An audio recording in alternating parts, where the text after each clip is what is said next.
আচ্ছা বকর ভাই, আমি আপনার কাছে একটা জিনিস জানতে চাইবো, এটা আমার কাছে খুব ইন্টারেস্টিং লেগেছে। বিষয়টা হচ্ছে, আপনি পড়ালেখা করেছেন চট্টগ্রামের এমইএস কলেজে, জি যেটাকে আমরা ছাত্রলীগের ঘাঁটি হিসেবে চিনি। জি এমইএস কলেজে পরে আপনি ছাত্র দলে কিভাবে চলে গেলেন বা কেন চলে গেলেন, এবং সেই দীর্ঘ জার্নি এই জাতীয়তাবাদী বিএনপি, জাতীয়তাবাদী দল বিএনপির সাথে আপনার এই যে দীর্ঘ জার্নি, কাহিনীটা যদি একটু সংক্ষেপে আমাদের বলতেন। লেখাপড়া করার সময়ও আমি আওয়ামী লীগের অনেক অত্যাচার, নির্যাতন, নিপীড়ন দেখেছি। আমি শুরুটাই মানে আমি আসলে অনেকটা স্কুল লাইফ থেকে আমি রাজনীতির সাথে সম্পৃক্ত হয়ে গেছি। আমার বয়সের চেয়ে রাজনৈতিক বয়স অনেক বেশি।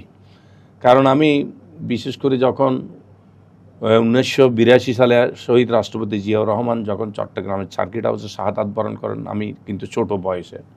সেই পর থেকেই আমি আমাদের এলাকার একজন আমাদের মুরব্বী ছিলেন বিএনপির, উনি যুবদলের মহানগরের সেক্রেটারি ছিলেন, হেদায়েতুল ইসলাম চৌধুরী। উনি আমাকে রাজনীতিতে নিয়ে গেছেন, বুঝছেন।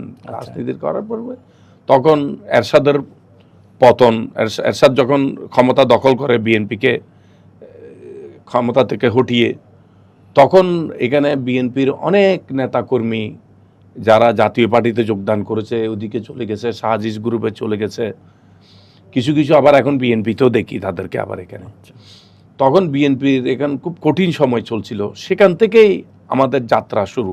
আমি বিএনপির আমার এলাকায় এনাদ বাজারে আপনারা জানেন যে আওয়ামী লীগের ক্যাডার হিসেবে একটা ঘাঁটি আছে, ওখানে আমি রাজনীতি করেছি। তাদের এই হুমকি দুমকিকে আমি কোনো পরোয়া না করে আমার রাজনীতি আমি সবসময় করে গেছি বিএনপির জন্য।